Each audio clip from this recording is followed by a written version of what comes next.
بسم اللہ الرحمن الرحیم۔ السلام علیکم ویورز، کیا حال ہے آپ کا؟ امید کرتی ہوں کہ آپ خیریت سے ہوں گے اور نماز کا اہتمام کر رہے ہوں گے۔ اس ویڈیو میں ہم آپ صلی اللہ علیہ وآلہ وسلم کی چند اہم احادیث سیکھیں گے اور اسے یاد بھی کریں گے۔ اگر آپ اس چینل پر نئے ہیں اور اس طرح کی مزید ویڈیوز دیکھنا چاہتے ہیں تو آپ سے گزارش ہے کہ چینل کو سبسکرائب کر لیں اور بیل آئیکن کو ضرور پریس کر لیں تاکہ ہماری آنے والی ہر ویڈیو آپ تک بر وقت پہنچ سکے۔ رسول صلی اللہ علیہ وآلہ وسلم نے فرمایا کہ خدا اس کے چہرے کو روشن کرے جو میری حدیث سنے اور اسے دوسروں تک پہنچائے۔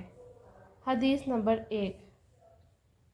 رسول صلی اللہ علیہ وآلہ وسلم نے فرمایا کہ مجھ پر جھوٹ مت بولو، کیونکہ جو مجھ پر جھوٹ باندھے وہ دوزخ میں داخل ہو۔ حدیث نمبر 2۔ رسول صلی اللہ علیہ وآلہ وسلم نے فرمایا کہ اپنی اولاد کا میرے نام کے اوپر نام رکھو مگر میری کنیت اختیار نہ کرو۔ اور جس شخص نے مجھے خواب میں دیکھا تو بلا شبہ اس نے مجھے دیکھا، کیونکہ شیطان میری صورت میں نہیں آ سکتا۔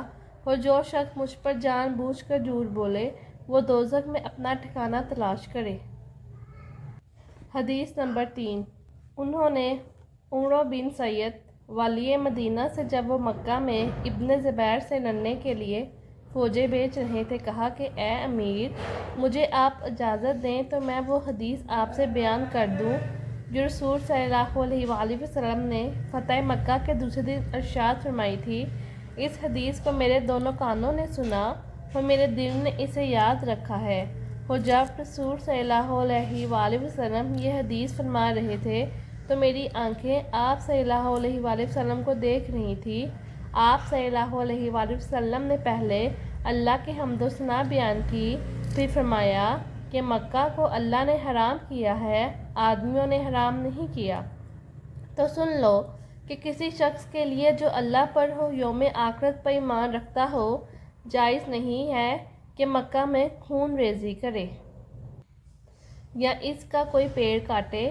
پھر اگر کوئی اللہ کے رسول کے لڑنے کی وجہ سے اس کا جواز نکالے تو اس سے کہہ دو اللہ نے اپنے رسول صلی اللہ علیہ وآلہ وسلم کے لیے اجازت دی تھی، تمہارے لیے نہیں دی، اور مجھے بھی دن کے کچھ لمحوں کے لیے اجازت ملی تھی، آج اس کی حرمت لوٹ آئی جیسے کل تھی، اور حاضر غائب کو بتا دے۔ حدیث نمبر 4۔